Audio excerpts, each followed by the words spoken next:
Saviez-vous que l'une des nations les plus progressistes et prospères du monde est également un leader en matière de laïcité? Les Pays-Bas, souvent mal compris en raison de leur fort accent sur l'athéisme, offrent une perspective unique sur la liberté, l'innovation et des valeurs qui pourraient inspirer l'avenir de la société. Dans cette vidéo, nous allons découvrir des faits fascinants sur ce pays remarquable, connu comme la plus grande et la plus libre nation athée au monde. Restez avec nous car certaines des informations les plus surprenantes arrivent juste au coin de la rue.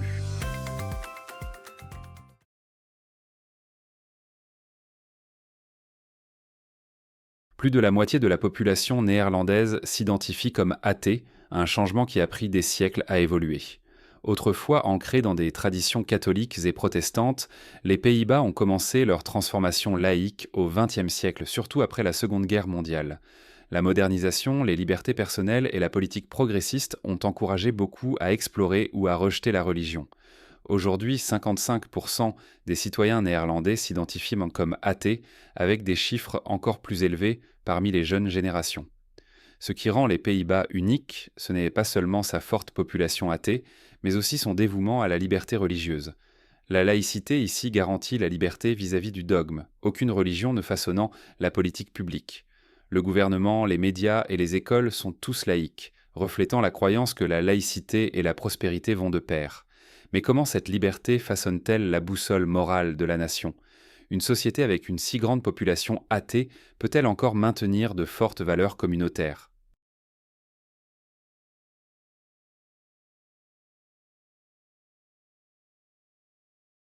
L'euthanasie est légale aux Pays-Bas depuis l'année 2002, mais seulement sous des directives strictes. Elle est autorisée lorsqu'un patient endure une douleur insupportable, n'a aucune chance de guérison et choisit volontairement de mettre fin à sa souffrance. Deux médecins indépendants doivent confirmer l'état du patient et sa compréhension de sa décision. Cela souligne le dévouement de la nation à l'autonomie personnelle. L'approche néerlandaise reflète leur culture axée sur la liberté. Beaucoup considèrent le droit de choisir comment et quand mettre fin à la souffrance comme une expression de dignité. Pourtant, cela soulève également des questions éthiques profondes. Accorder ce choix compromet-il la valeur de la vie ou montre-t-il un respect plus profond pour la liberté personnelle? Comment vous sentiriez-vous si un être cher demandait l'euthanasie? Pourriez-vous prendre cette décision? Partagez vos réflexions dans les commentaires.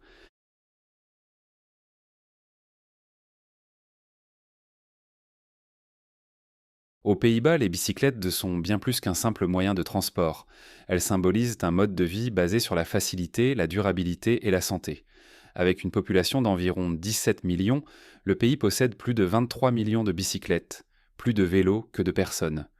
Bien que le paysage plat aide, cette culture du vélo est largement due à des investissements majeurs dans les infrastructures.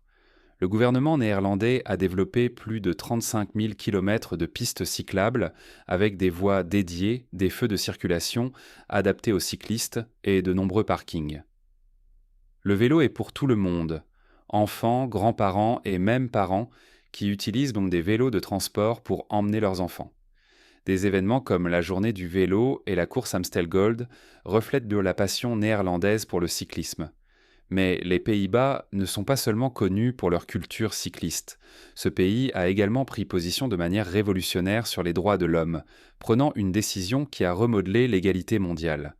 Qu'est-ce qui a inspiré les Pays-Bas à faire un tel mouvement audacieux? Découvrons cela maintenant.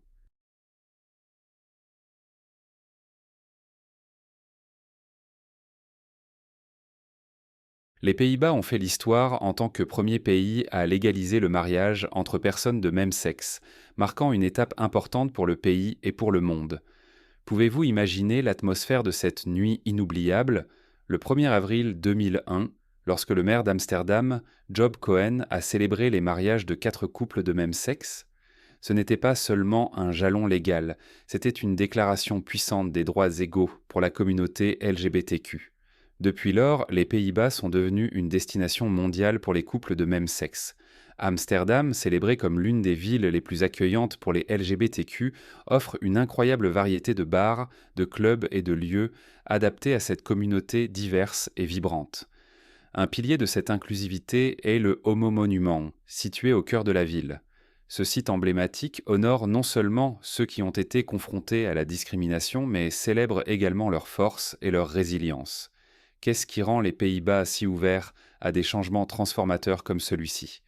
Leur système politique pourrait-il offrir des indices? Avant de plonger là-dedans, j'ai une petite demande de 10 secondes. Si vous avez aimé ce que vous avez vu jusqu'à présent, veuillez appuyer sur la cloche de notification et vous abonner. Cela aide énormément la chaîne et je ferai tout ce que je peux pour continuer à améliorer cette émission pour vous. D'accord?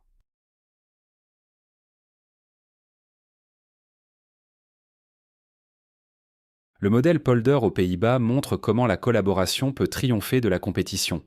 Les syndicats, les entreprises et le gouvernement unisquant leurs forces pour développer des politiques qui bénéficient à tous, garantissant une prise de décision stable. Le terme vient de la pratique néerlandaise de la récupération des terres sur des terres sur la mer, où la coopération était essentielle pour drainer l'eau et créer des terres. De même, en politique, les groupes travaillent ensemble pour trouver un terrain d'entente, en priorisant l'intérêt public plutôt que les gains individuels. Ce modèle a façonné les soins de santé, les lois du travail et les politiques environnementales. Par exemple, les syndicats, les employeurs et le gouvernement collaborent pour rendre les soins de santé accessibles tout en contrôlant les coûts. Dans les relations de travail, il aide à garantir la stabilité économique. Bien que le modèle Polder mette l'accent sur le compromis et le respect, le monde polarisé d'aujourd'hui rend le consensus plus difficile à atteindre. Cela soulève une question cruciale. La coopération peut-elle créer une société plus stable? Mais tandis que les Pays-Bas sont connus pour leur collaboration politique, ils sont également célèbres pour leur coffee shop, où un type très différent de compromis se produit.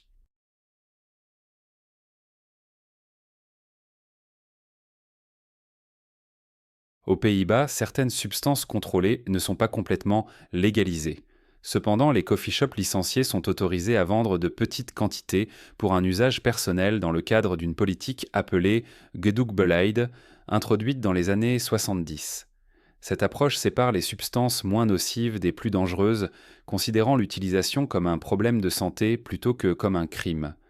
En 1976, les coffee shops pouvaient donc légalement offrir jusqu'à 5 grammes par client, sous des conditions strictes telles que l'interdiction de la publicité et des ventes aux mineurs.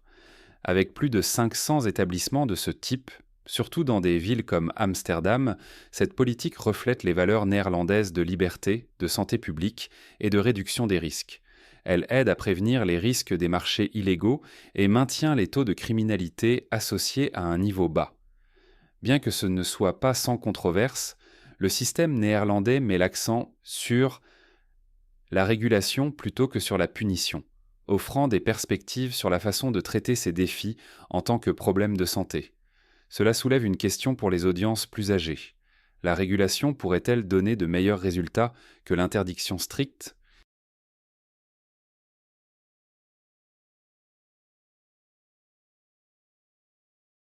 Dans un monde où les coûts des soins de santé et de l'éducation s'envolent, les Pays-Bas offrent un système qui mérite d'être exploré. En combinant des options d'assurance avec des partenariats publics-privés, le pays fournit des soins de santé de haute qualité à un prix abordable. Cette approche équilibre la surveillance publique avec la concurrence privée, maintenant les coûts gérables tout en garantissant une couverture pour tous les résidents. Le système éducatif néerlandais est tout aussi impressionnant. Les universités dans des villes comme Amsterdam et Leyde sont mondialement reconnues pour leur qualité, et les frais de scolarité sont bien inférieurs à ceux des États-Unis ou de nombreux autres pays européens. Malgré le fait de consacrer une part importante de son PIB au bien-être public, les Pays-Bas continuent de soutenir une économie forte et innovante. Leur succès découle d'un accent mis sur la prévention dans les soins de santé, ce qui réduit les coûts à long terme, et de mesures telles que la tarification négociée pour contrôler les dépenses. Le système éducatif privilégie également l'apprentissage tout au long de la vie, construisant une main-d'œuvre hautement qualifiée. Pour ceux qui s'inquiètent de l'augmentation des coûts, le modèle néerlandais offre des leçons précieuses sur l'équilibre entre des services de qualité et la croissance économique. Le dévouement des Pays-Bas au bien-être social s'étend même au bien-être animal, où ils établissent la norme avec des solutions novatrices.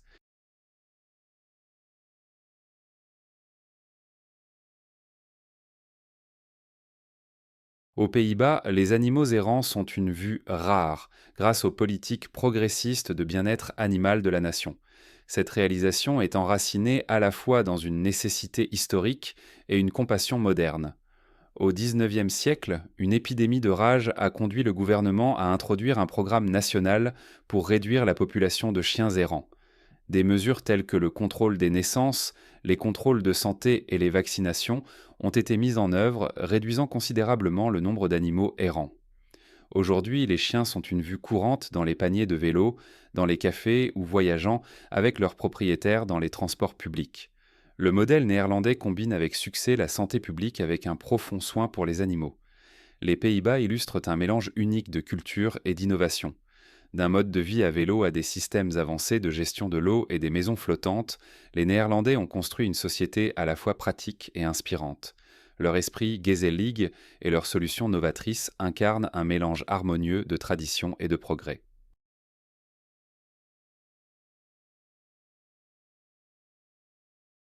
Les Néerlandais ont un amour particulier pour la couleur orange, même si leur drapeau national est rouge, blanc et bleu. Cette passion remonte au XVIe siècle et à la maison d'Orange-Nassau, liée à leur lutte pour l'indépendance. En 1568, Guillaume d'Orange a dirigé la révolte contre la domination espagnole, une lutte de 80 ans qui a finalement établi la République néerlandaise. Son association avec l'orange a fait de cette couleur un symbole d'unité, de fierté et de liberté. Aujourd'hui, cet amour pour l'orange prend vie chaque année lors de la journée du roi, célébrée le 27 avril. Des millions de citoyens néerlandais portent de l'orange et participent à des parades, des marchés aux puces et des concerts. Des villes comme Amsterdam et Rotterdam se transforment avec des décorations orange et une atmosphère festive. Cette dévotion s'étend au sport, alors que les fans néerlandais portent fièrement l'orange pour encourager leur équipe nationale de football, l'Orange, créant une mer vibrante d'orange lors d'événements comme l'Euro et la Coupe du Monde. Si vous avez aimé explorer la culture vibrante des Pays-Bas, donnez un pouce en l'air à cette vidéo. N'oubliez pas de vous abonner et d'appuyer sur la cloche de notification pour d'autres histoires fascinantes du monde entier.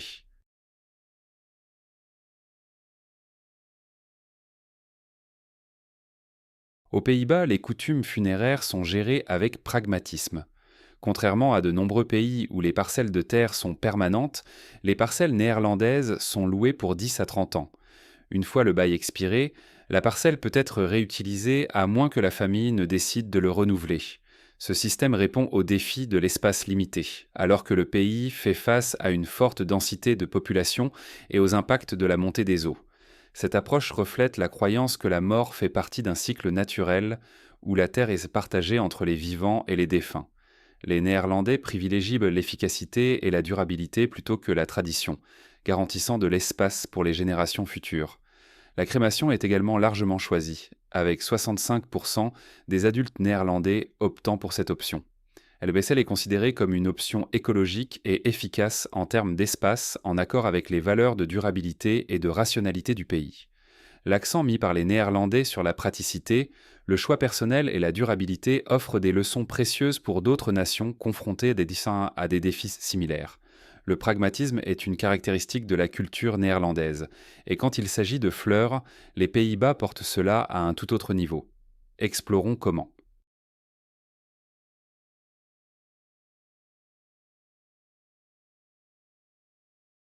Les Pays-Bas sont renommés pour leur éblouissante industrie florale, avec le jardin Keukenhof à Lys comme attraction phare. Connu comme le plus grand jardin de fleurs du monde, Keukenhof présente plus de 7 millions de fleurs, y compris des tulipes, des jonquilles et des jacinthes. Les Pays-Bas sont les leaders mondiaux en matière d'exportation de tulipes, ces fleurs étant un symbole cher à la culture néerlandaise.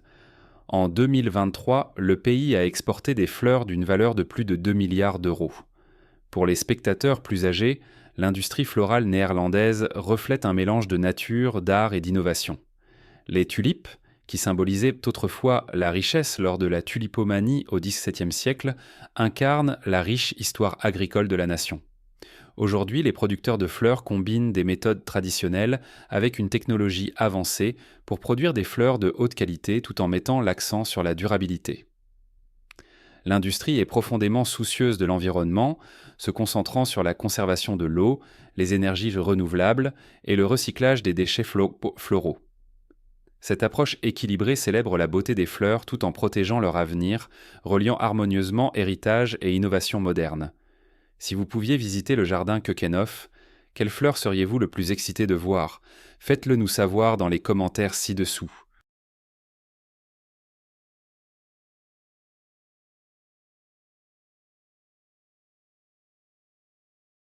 Sécurité en raison d'un manque d'infraction. Les Pays-Bas ont fermé des établissements de sécurité en raison d'une diminution significative du nombre de détenus. De l'année 2011 à l'année 2015, la population carcérale a chuté de 27%.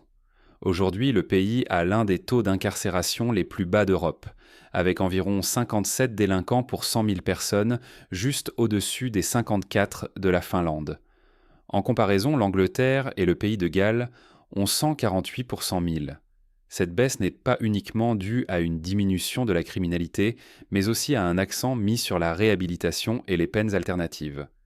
Le système néerlandais met l'accent sur des mesures telles que le suivi électronique, les travaux d'intérêt général et les établissements ouverts où les délinquants peuvent travailler ou étudier. Des programmes dans des endroits comme Arnhem enseignent des compétences précieuses à travers l'art, la musique et la littératie financière, préparant les délinquants à la réintégration dans la société. Depuis l'année 2013, 24 établissements de sécurité ont été fermés, certains étant réaffectés pour des réfugiés ou loués à des pays voisins. Malgré des défis tels que des pertes d'emplois parmi le personnel, cette approche souligne l'engagement des Pays-Bas à réduire la récidive et à promouvoir la justice réparatrice.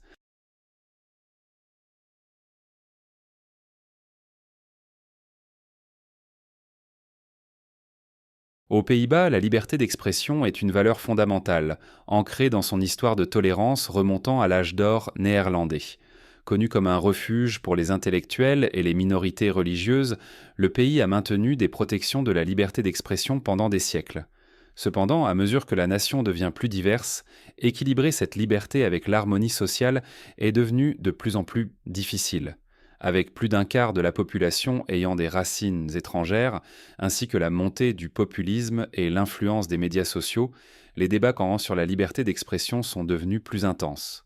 Le gouvernement fait face à la tâche difficile de protéger l'expression libre tout en abordant la rhétorique nuisible et la propagation de points de vue extrêmes en ligne. Une question clé pour la société néerlandaise aujourd'hui est de savoir comment équilibrer la liberté d'expression et la tolérance.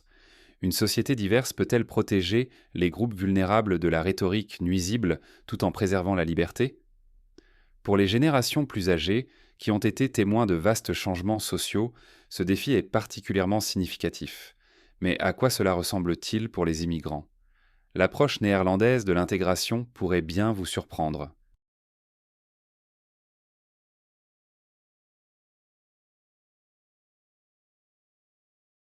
Les Pays-Bas mettent l'accent sur l'intégration plutôt que sur l'assimilation, aidant les migrants à construire de nouvelles vies grâce à l'éducation, à la formation linguistique et à l'engagement communautaire. Le concept néerlandais de participation encourage chacun à contribuer à la société, quelle que soit son origine. Les immigrants sont censés s'engager dans le travail, l'éducation et la vie communautaire, avec le soutien de politiques sociales conçues pour promouvoir l'autosuffisance. Cependant, la montée de la migration, le chômage, les pénuries de logements et la polarisation politique ont suscité des critiques. Malgré les ressources disponibles, certains migrants se sentent encore exclus. Bien que le modèle reflète les valeurs néerlandaises d'équité et de communauté, l'intégration complète n'est pas toujours atteinte. Les immigrants issus de milieux à faible revenu ou de réfugiés font souvent face à des défis tels que les barrières linguistiques, la discrimination et le sous-emploi. L'intégration est considérée comme un processus à double sens et il y a des appels croissants pour que la société néerlandaise s'adapte à sa population de plus en plus diverse. L'approche des Pays-Bas remet en question les vues traditionnelles sur l'immigration en mettant l'accent sur la responsabilité partagée dans la création d'une société multiculturelle cohésive. Alors que les débats mondiaux sur la migration se poursuivent, ce modèle offre des perspectives précieuses pour l'avenir.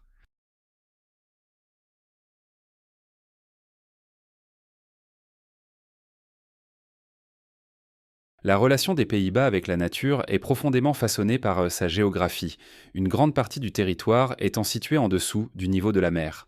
Les Néerlandais ont créé des systèmes comme le polder, utilisant des digues, des canaux et des moulins à vent pour récupérer des terres sur la mer. Bien que les moulins à vent aient été autrefois essentiels à la gestion de l'eau, ils symbolisent donc désormais l'innovation et la résilience néerlandaise. Malgré l'urbanisation, les Néerlandais maintiennent un fort lien avec la nature. Des villes comme Amsterdam et Rotterdam intègrent harmonieusement des espaces verts dans les environnements urbains, témoignant d'un engagement national envers la durabilité. Les Pays-Bas sont un leader mondial en matière d'énergie verte, de cyclisme et de technologie écologique. Cependant, des défis tels que le changement climatique, la croissance démographique et l'expansion urbaine mettent à l'épreuve les systèmes environnementaux de la nation. La montée du niveau de la mer, des conditions météorologiques extrêmes et des demandes urbaines accrues mettent à l'épreuve les infrastructures de gestion de l'eau. Équilibrer le développement avec la conservation devient de plus en plus complexe, surtout dans des villes comme Amsterdam qui font face à des pénuries de logements. Le gouvernement prévoit de réduire les émissions de carbone de 49% d'ici l'année 2030, mais la montée des coûts et les pressions démographiques créent des obstacles significatifs. Pour les générations plus âgées, qui ont observé les impacts du changement climatique pendant des décennies, ces efforts revêtent une signification particulière. Le modèle néerlandais d'alignement de la croissance économique avec la durabilité offre des leçons précieuses pour d'autres nations.